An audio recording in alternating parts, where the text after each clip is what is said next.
Assalamu alaikum. It's me Lia Khan. Welcome back to my channel. ঈদের দিন হোক বা ঈদের পরের দিন, মানে ঈদের পরপরই মা বাবার কাছে চলে যাই, বাট এইবার একটু ব্যতিক্রম হয়ে আছে। এবার যাওয়া হয়নি কোনো একটা কারণে। হ্যাঁ, এটা তো শক্ত হয়ে যায় তাড়াতাড়ি করে। তো সবাই আজকে আমার সাথে দেখা করার জন্য চলে আসছে, আব্বু, মা, আমার ভাই, ভাবি, সবাই। তো সকালে নাস্তা করার জন্য এখানে আছে বিফ, সেই সাথে ডাল, সবজি অ্যান্ড পরোটা। তো সবাই মিলে এখন সকালের নাস্তাটা করে নিয়েছি। তো ওনারা ছিলই মাত্র 2 দিন, আমি একদিনের ব্লগ দিচ্ছি। আর সেকেন্ড দিন হচ্ছে আমার বর্ণনা শেষ ছিল, বাট সেইটার একটু ভিডিও করতে আমার মনেই নাই। সেই সাথে একটু বিজিও ছিলাম, মানে সব মিলিয়ে মানে ইচ্ছে কেন যেন করেনি ভিডিও করার, একটু হলেও করতে পারতাম। যাই হোক, তো একদিনের ভিডিও সেটাই আমি আজকে শেয়ার করছি।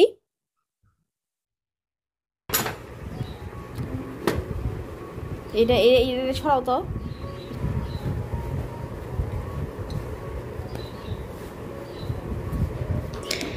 আর এই পরোটাগুলো যেগুলো দোকানে কিনতে পাওয়া যায়, এগুলো খেতে খুব ইচ্ছা করছিল।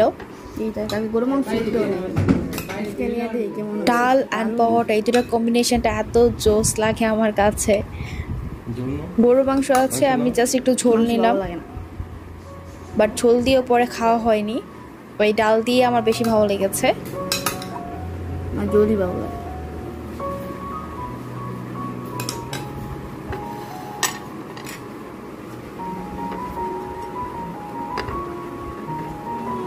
ভাইয়া আসেন। আসো, ঠান্ডা হয়ে গেল কিন্তু। মজা আসো। কেমন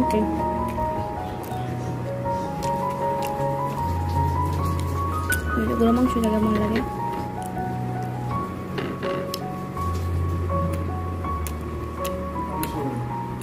গরু মাংস ভালো।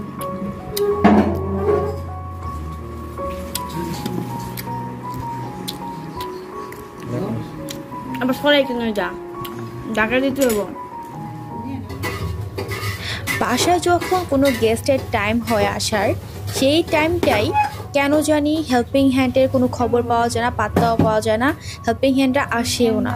মানে কেমন যে বিরক্তিকর একটা ব্যাপার। সেই টাইমটা সবচেয়ে বেশি প্রয়োজন হয় হেল্পিং হ্যান্ডের। এত এত কাজ থাকে, এত এত রান্নাবান্না, এত ধোয়া জিনিসপত্র থাকে। সেই টাইমেই চশমা দিয়ে হেল্পিং হ্যান্ডদের খুঁজে পাওয়া যায় না। অ্যান্ড ছোটা বুয়া খুঁজতে চাইলেও মানে ঈদের পরে কখনোই কোনো ছোটা বুয়া পাওয়া যায় না। সবাই যায় বেড়াতে, বাড়িতে যায়, চলে যায়। তো কি আর করার, বাড়ির সবাই মিলেই হচ্ছে সব কাজ টাজ করা হচ্ছে। এখানে যে চিংড়ি মাছগুলো নিয়ে আসা হয়েছে, আমি কখনোই এর আগে চিংড়ি মাছ কাটিনি, বাট এইবার ফার্স্ট টাইম চিংড়ি মাছ কাটলাম, এতগুলো তাও একসাথে। আমি নিয়ম জানতাম কিভাবে কাটতে হবে, ইউটিউবে দেখেছি অ্যান্ড হেল্পিং হ্যান্ডকেও বলে দিয়েছে যেভাবে কাটো, বাট আমি নিজের হাতে কখনো কাটিনি। তো ফার্স্টে আমি চিংড়ি মাছের যে পাকগুলো ছিল সেগুলো কেটে নিলাম। আর অন্যদিকে হচ্ছে একটা চুলায় রোস্ট বসিয়ে দেওয়া হয়েছে, অলমোস্ট প্রায় হয়ে গিয়েছে। আমি এখন টক দই দিয়ে দিব, সেই সাথে মশলাটাও দিয়ে দিব। রোস্টের যে মশলা সেইটা, যেহেতু হেল্পিং হ্যান্ড নেই আজকে, আমার শাশুড়ি হচ্ছে সব রান্নাবান্নার সেক্টর দেখছে, আমি কাটাকুটি করে দিয়েছি। অ্যান্ড সে সাথে রোস্টটা হচ্ছে মশলা কী কী দিতে হবে সেটা একটু আমি বলে দিচ্ছিলাম, এই আর কি।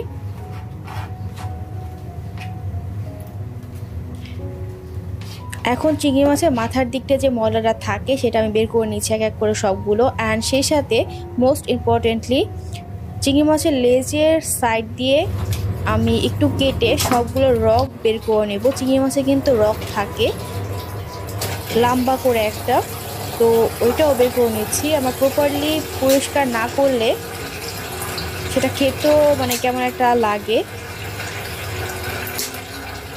আমার কাছে মনে হয় বড় চিংড়ি মাছের থেকে ছোট চিংড়ি মাছ কাটাকুটি করতে বেশি মানে কম সময় লাগে। আর বড় চিংড়ি মাছে একটু বেশি ময়লা থাকে মাথার দিক দিয়ে, সেই সাথে রক থাকে। একদম বোঝা যায় যেটা। তো ওই জন্য ওই রগগুলো বের করতে আমার একটু বেশি টাইম লাগে, যেহেতু আমি রেগুলার মাছ কাটাকাটি করি না। আর এই তো অলরেডি চিংড়ি মাছ রান্না করা হয়েও গিয়েছে।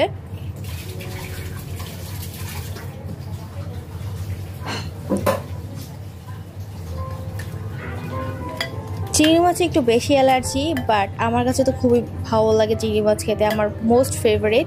অ্যান্ড সেই সাথে এখন বর্তমানে আমার আব্বুর, আমার বাসার কিছু কিছু মেম্বারের চিংড়ি মাছ খুবই পছন্দ, কেননা এটার মধ্যে কাঁটা নেই। আমার আব্বু তো এখন কাঁটাওয়ালা মাছ একদমই মানে পছন্দই করে না, কাঁটা বাছতে হয় এবং গলার মধ্যে আটকে যায়, এই প্রবলেমটা হয়ে থাকে। অ্যান্ড আমিও এরকমই, মানে আমার ভয় থাকে, যেগুলো একদম কাঁটাযুক্ত মাছ আমি একটু অ্যাভয়েড করার ট্রাই করি। আর গরুর মাংসটাও রান্না করা হয়ে গিয়েছে, এখন সবগুলো বেড়ে বেড়ে পরিবেশন করে দেবো টেবিলে।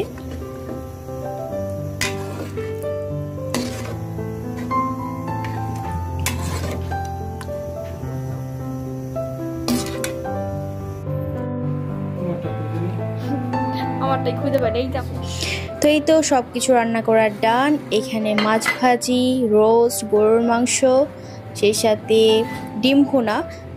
আজকে স্পেশাল ডিম ভুনা করা হয়েছে। আমাদের বাসায় এখন কোনো গেস্ট আসলে কোয়েল পাখির ডিম ভুনা করা হয়, যেহেতু কোয়েল পাখি আমরা নিজেরা পালন করে, আর ওখান থেকে ডিমও পাওয়া যায়, তো এটা একটু স্পেশাল আমাদের কাছে মনে হয়। আর ফার্মের ডিম তো সব জায়গায় অ্যাভেলেবেলই থাকে। এখানে কি সুন্দর চিংড়ি মাছ, ইয়াম্মি। সে সাথে করলা ভাজি আর ডাল। আমার মার ডিমান্ড ছিল করলা ভাজি আর ডাল, তো সেটাই করা হয়েছে, যে যেটা খায়।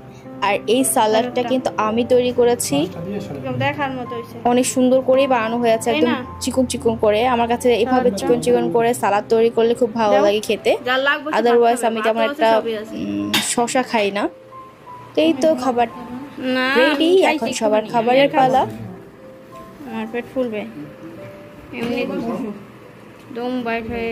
এরপর একটু ডেজার্ট দিচ্ছিলাম। আপু আসার সময় অনেক অনেক জিনিসপত্র নিয়ে আসছে, যেগুলো বাসার একদমই খাওয়া হয় না। মানে বাসার তো আমার শাশুড়ির ডায়াবেটিস, আমার আর লিঙ্কন থাকি, তো আমরা দুজনের কতটুকুই বা খাবো, মানে এত এত খাবার নিয়ে আসছে, দই থেকে শুরু করে মিষ্টি, ফল, দেন আমার জন্য আবার দেশ থেকে টেনে দুধ নিয়ে আসছে 10 লিটার। তারপর হচ্ছে ডিম খুঁজে খুঁজে, দেশি ডিমগুলো আছে না, যেগুলো আমি হচ্ছে একটু খেতে পারি, অন্য অন্য ডিম, সিদ্ধ ডিম একদমই খেতে পারি না আমি, তো সেগুলো মা এত কষ্ট করে খুঁজে খুঁজে দেশ থেকে নিয়ে আসছে। আমি একটু খাবো, 2 পিস খাবো। তো এখানে ডেজার্টগুলো নিয়ে আসছে আব্বু, রসমালাই, মিষ্টি, দই, সেগুলো একটু বেয়ে বেয়ে দিচ্ছিলাম সবাইকে। অ্যান্ড বিকেলের টাইমে স্ন্যাক্স হিসাবে আজকে একটু সমোচা ভাজবো। লিঙ্গনকে বলেছিলাম বাইরে থেকে কিনে নিয়ে আসার জন্য, বাট ঈদের পরপর যেহেতু হয়েছে, মানে এসেছে, তখন নাকি কোনো দোকানই খোলা না, মানে সমোচার দোকান বা যেটাই হোক ভাজাভাজির দোকান, যার শুধু রেস্টুরেন্টগুলো খোলা, হোটেল একদমই সব বন্ধ। তো এই জন্য হচ্ছে ফ্রোজেন সমোসা নিয়ে আসা হয়েছে কাজী ফার্ম থেকে, তো সেটাই এখন ভেজে দিচ্ছি।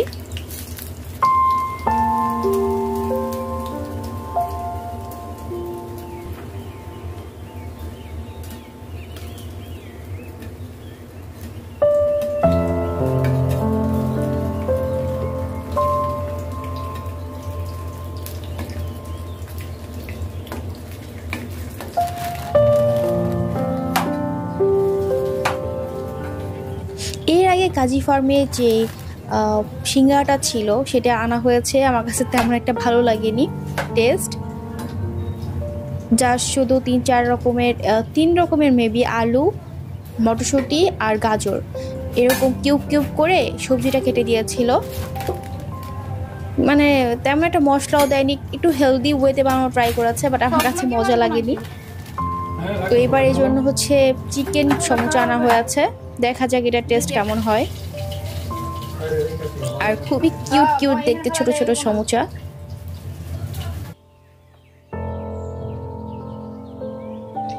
তো একটা একটা প্যাকেটে মেবি 20টার মতো থাকে অথবা 22টা এরকম হবে, আমি ঠিক গুনিনি কয়টা।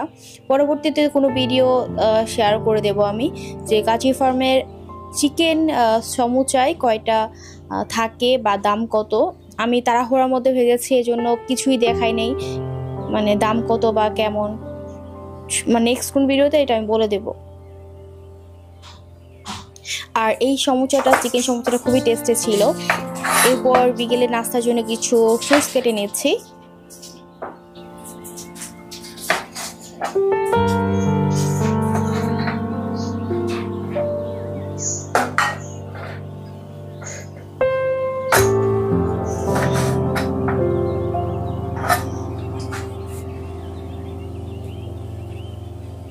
এই তো সব খাবার রেডি, পরিবেশন করে দিলাম।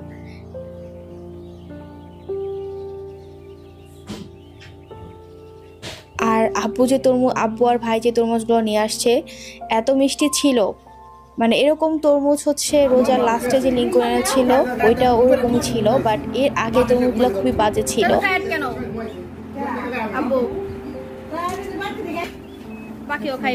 আর সমুচাটার টেস্ট খুবই ভালো ছিল, ঝাল ছিল, টেস্ট খুব ভালো ছিল, অ্যান্ড ভিতরে পুরটা একদমই কিমা করা ছিল চিকেনের। চুপ ছিল, এখন চিল্লাই মিল্লাই শেষ করে। তাই হলো আজকে ভিডিও। Thanks for watching. ভালো লাগলে আমার চ্যানেল পাশে থাকতে পারেন, লাইক আর সাবস্ক্রাইব করে।